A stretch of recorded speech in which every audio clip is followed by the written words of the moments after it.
مجھے ایک صاحب مجھ سے کہنے لگے کہ میں تو ہر چیز 3 دن میں منوا لیتا ہوں، دیر ہو جائے تو 9 دن، دیر ہو جائے تو 11 دن. کہا 11 دن میری آخری، اس نے جو لفظ کہا نا وہ اچھا لگا مجھے لفظ، 11 دن میں میری آخری سیٹی ہوتی ہے، اس کے بعد میری سیٹی گم ہو جاتی ہے، وسل ہوتی ہے نا، وسل سیٹی، اس کے بعد گم ہو جاتی ہے، یعنی پھر مجھے بجانے کی ضرورت نہیں پڑتی، اس 11 دنوں میں میرا کام ہو جاتا ہے. کون سی چیزیں آپ نے بتائے نہیں تھے؟ 2 نفل پڑھیں، 1000 بار بسم اللہ الرحمن الرحیم پڑھیں، پھر 2 نفل پڑھیں، اس طرح 12,000 اور 12 دگانے بتائے نہیں تھے؟ ہاں، میرا تو کام بن جاتا ہے. میرا تو ان نفلوں پہ اتنا یقین ہے، کہنے لگے 5-6 گھنٹے لگ جاتے ہیں یہ بتا دوں. اور پھر عجیب بات کہی، کہنے لگے آپ کی بات مجھے ہر جگہ کام آتی ہے، وہ یقین والے اور دھیان والے. بس یقین والے اور دھیان والے یہ نفل. کیونکہ بسم اللہ الرحمن الرحیم جو ہے وہ چیز ایسی سعادت اور نعمت ہے، بسم اللہ الرحمن الرحیم وہ چیز ایسی سعادت اور نعمت ہے، اس کے ساتھ اللہ نے عرشوں کے فیصلے رکھ دیے ہیں، جو کرے گا اس کے ساتھ عرشوں کے فیصلے ہیں. ابن عربی رحمۃ اللہ علیہ، شیخ اکبر محی الدین فرماتے ہیں، انہوں نے بڑی عجیب بات لکھی، پر میں بسم اللہ الرحمن الرحیم جو ہے وہ قلم ہے اور اللہ ہاتھ میں دے دیتا ہے، لکھ لے اپنے نوشتے پہ، لوح محفوظ پہ، جا خود لکھ لے. تو یہاں تک بڑے لوگوں کی بڑی باتیں ہوتی ہیں، ہماری سمجھ میں آئے نا. اللہ بسم اللہ الرحمن الرحیم کو قلم بنا دیتا ہے، اللہ کہتا ہے جا خود لکھ لے. اور یہ نفل، چلو دکھ کا وقت جتنا گزارنا ہے تو یہ تھوڑا سا دکھ ہی سہ لے، کوئی غم ہے، کوئی دکھ ہے، کوئی الجھن ہے، کوئی ناکامی ہے، کوئی پریشانی ہے، کوئی رزق کے مسائل ہیں، کوئی رشتوں کے مسائل ہیں، دکھ کا غم سہنا ہے، تھوڑا سا یہ نفل کا دکھ ہی سہ لے. 2 نفل دھیان والے پڑھے، حاجت کی نیت سے، توجہ والے پڑھے، اور پھر توجہ سے 1000 کی تسبیح لے کے بیٹھ کے بسم اللہ الرحمن الرحیم، بسم اللہ الرحمن الرحیم.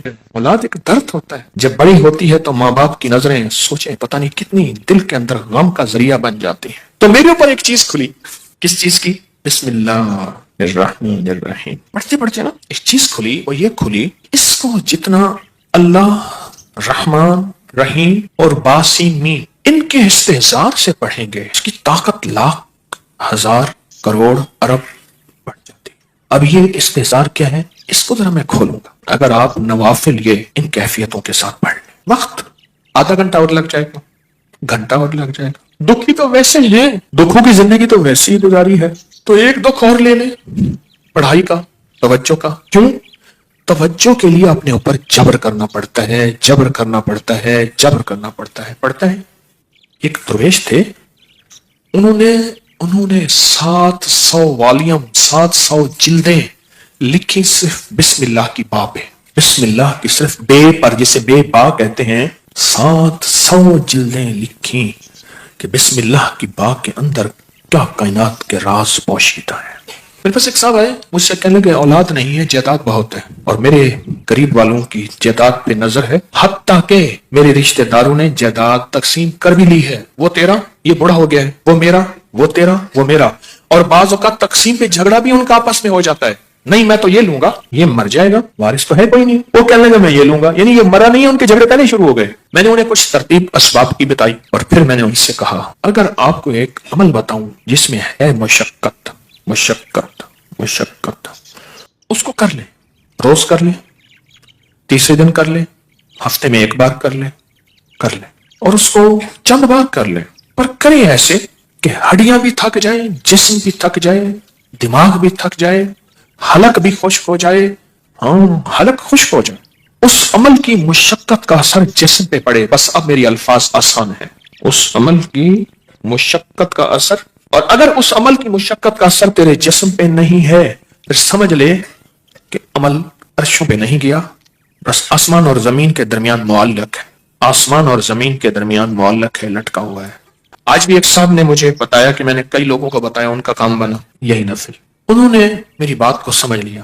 آپ اگر میں انہیں کہہ دیتا کہ بالکل آسان عمل ہے تو وہ تھوڑی سی مشقت میں خود چھوڑ دیتے. میں نے پہلے بتا دیا کہ اس عمل کی مشقت لیں، توجہ میں، دھیان میں، پڑھنے میں، یکسوئی میں، اس عمل کی مشقت لیں، پھر اللہ کی جیتی جاگتی حیرت انگیز مدد جیگتی جاگتی آنکھوں سے نظر آنا شروع ہو جائے گی. دیکھیں ایک پڑھنے کا طریقہ میں بتاتا ہوں. بسم اللہ الرحمن الرحیم، بسم اللہ الرحمن الرحیم، بسم اللہ الرحمن الرحیم، بسم اللہ الرحمن الرحیم. 1000 جو پورا کرنا ہے، 1000 جو پورا کرنا ہے. ایک ہے بسم اللہ الرحمن الرحیم، بسم اللہ الرحمن الرحیم، بسم اللہ الرحمن الرحیم.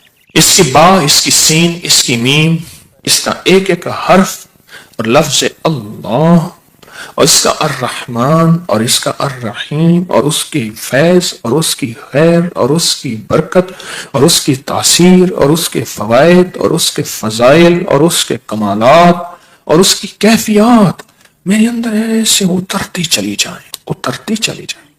درمیان میں وضو کی حاجت ہے، وضو تازہ بنا لے، پانی پینے کی چاہت ہے تو پانی پی لے، پر اس کو توجہ ہو، اونگ نہ ہو، نیند نہ ہو اور غفلت نہ ہو۔ یہ میرے اوپر چیز اللہ نے کھولی اپنے نام کی برکت سے، یہ کھولی، اور اس کو اس توجہ کے ساتھ بسم اللہ الرحمن الرحیم کو اس توجہ کے ساتھ بس پڑھیں ڈوب کے، نہ ادھر دھیان نہ ادھر توجہ، نہ موبائل ساتھ ہو، نہ کلاک سامنے ہو، نہ گھڑی سامنے ہو، نہ کسی کی آواز کانوں میں ہو، کچھ بھی نہ ہو، یکسوئی یکسوئی یکسوئی، کوئی چیز سامنے نہ۔ ذرا یہ پڑھ کے دیکھیں تو صحیح، وقت زیادہ لگ جائے گا، صرف دل کو سمجھانے والی بات ہے۔ وہ کیا سمجھائیں؟ تو زندگی میں دکھ گزارتے گزارتے، زندگی کی تکلیفوں میں وقت گزارتے گزارتے دل تجھے پتا ہے تو کہاں سے کہاں نکل گیا، تیرا وقت تیری زندگی ایسے گزر گئے، کہاں سے کہاں چلا گیا۔ اے دل، تھوڑی سی یہ مصیبت نہیں، یہ مشقت نہیں، تھوڑی سی یہ برداشت کر لیں، چلو مشقت ہی کہہ دیں، یہ برداشت کر لیں۔ اس دل کو سمجھانا ہی ہے تھوڑا سا، اور کچھ نہیں کرنا۔ بس جب دل کو سمجھائیں گے نا،